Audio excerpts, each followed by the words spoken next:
Ian, Yes. you know how much we love game hunting videos in the genre. Mm-hmm. You know, you've heard of stuff like the Game Chasers, Retro Hunters, and Flea Market Madness. Yes. You know, you go out in the middle of nowhere, you find some fucking old ass crusty games, and you talk about how cool it is to find games no one cares about. And then you and your find friends. that, and you get good deals. Get good deals. You put up some little funny info boxes and things, and have a good old time. Yeah. Maybe get into some trouble, maybe some nudity every now and then. I don't know. But Dress up like Tigger. so Xavier Woods, WWE wrestler, we're like one removed from him since he's good friends with Gerard, who we're friends with. I'm not related to Xavier Woods at all. Well, I mean, we're one step relation to him. It'd be nice to know. He's a nice guy, but he's really into video games. Sure. And the retro stuff. If you look at him in the New Day group, they do a lot of Final Fantasy references to Pokemon, other stuff they bring in from time to time. And he started a YouTube channel, I think it was 3 years ago, Up Down Down, which is WWE, offshoot sort of YouTube sort of network, but all for video game stuff. Where he plays all sorts of cool video games with different wrestlers. He had like a Sailor Moon episode with Sasha Banks, and him and Tyler Breeze went through WWE versus SmackDown. I think it was like 2010. 2010. One of them. It was one of the older ones, but one of the better older ones. Yeah, they do little competition things. They have a ton of fun with it, and it looks like a really good time. 1.5 million subscribers. I remember when it started out, when it had like 10,000 subscribers. Like, oh, let's see where this goes. It went places. It went places. It should have. It's entertaining stuff. Well, if you're a WWE wrestler, it kind of helps. Let's see, what's this? The Ogre Challenge versus the Usos. What is this? What do they do? They have a lot of just. It's great because part of the fun of watching people play games is knowing the people playing the games, so you can get more into it. So if you know the WWE wrestlers already, one had Alexa Bliss and Braun Strowman in it, so you get to see them sort of, their hair's down, they're not in their wrestling character, they can have more be their natural selves, and a lot of wrestling fans want to see that. They want to see behind the scenes stuff too. One of the most fun things I think about watching anyone play games that you only know from something like wrestling or from movies, anytime you watch someone who you might think of as a celebrity, it just shows, it's a way to watch them, I don't know, being human, Yes. Relaxing, having a good time, not putting on a character, so to speak. Right. Let's see, they've done The Miz versus Austin Creed at Street Fighter 30th anniversary. Yeah, the Rollins versus Harper at a game. There's lots of content. Drew Gulak, who is unfortunately not on Raw anymore because he had an awesome character. So of course we'll kill the character and not put you on Raw anymore because that's great. But anyway, so they did this. AJ Styles is the ultimate video game hunter. Retro Styles #1, which is basically the, I guess, Game Chasers version of you mean the WWE version of the Game Chasers, sure, or Flea Market Madness, where he goes into his local video game shop down, I believe it lives in Georgia, Gainesville, Georgia, at Wizards Video Games, and to sort of just look at games and hunt around for them. And it did well. It did 117,000 views. Whoa. That's good. Obviously, if you have 1.5 million subscribers, you're going to do views on whatever video. But that's good. It's probably based upon the people. The intro's cute. The intro is like a little digitized version of getting in the car and going. Yeah. Wish I had those production values on Flea Market Madness. Then he's in the car talking about this. I didn't know AJ Styles. I mean, AJ Styles is our age. He's like, actually, he's a little older. He's like 39, 40.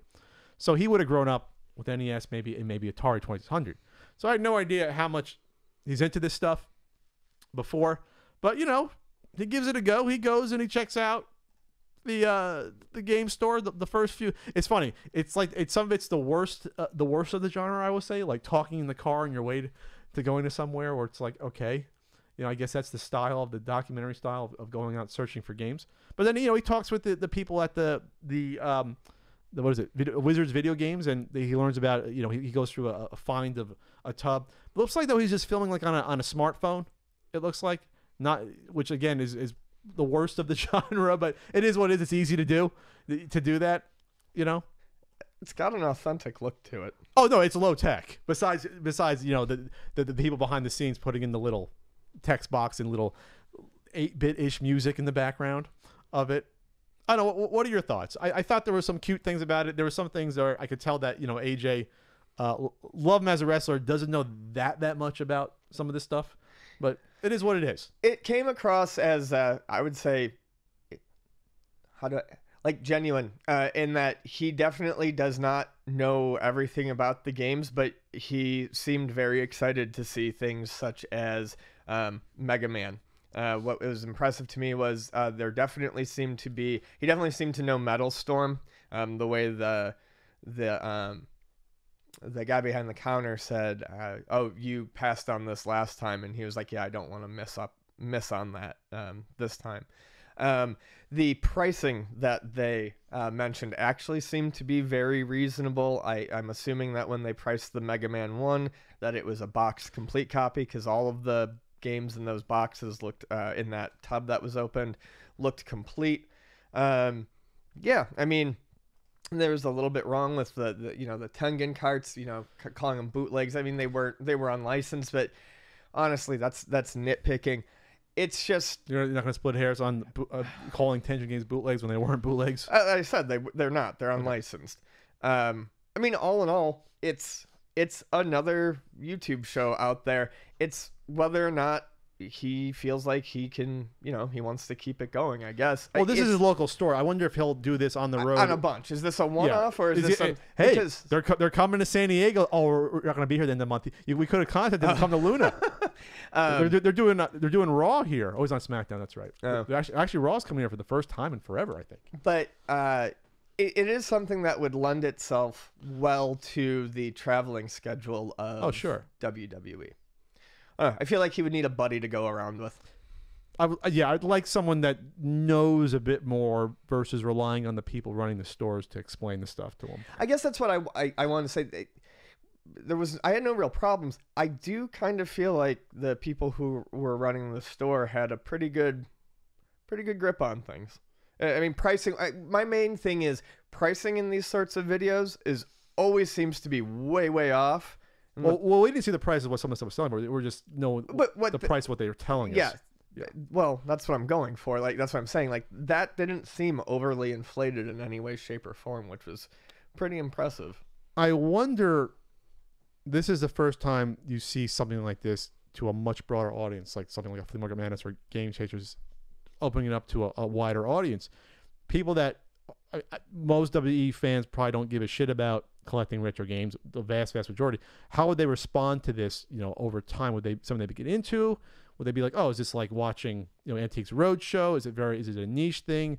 Would they want to see old video games they never grew up with or thought about from 30 years ago? That's interesting to me to follow, to see if people get sick of it or they'd really be interested in it. I think they could be. I'm just thinking about the amount of overlap there is, at least through Luna, of people who are really into pro wrestling and people who are really into retro games.